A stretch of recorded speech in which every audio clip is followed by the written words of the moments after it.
कोई कुआरा बैठा हो जिसका ब्याह ना हुआ हो, और ठाकुर जी से प्रार्थना करना, हे ठाकुर जी ऐसी पत्नी जो जो संतों की सेवा करे, ऐसी पत्नी दो जो आपकी सेवा करे, ऐसी पत्नी जो जो भजन करे, ऐसा पति दो जो संतों की सेवा, भगवत सेवा, भजन सेवा करे।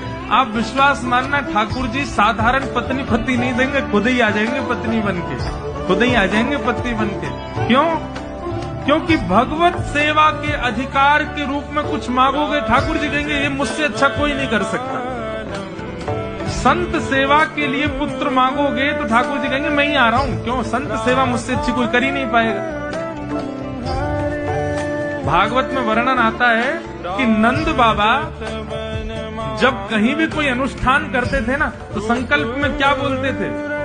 विष्णु आराधनार्थाय, गौ सेवा के लिए, संत सेवा के लिए, ब्रजवासियों की सेवा के लिए, भगवान की आराधना के लिए, भगवत सेवा के लिए एक पुत्र हमको मिले, इसलिए अनुष्ठान कर रहे हैं।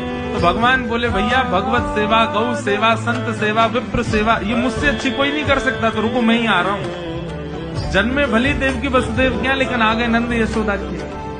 तो इसलिए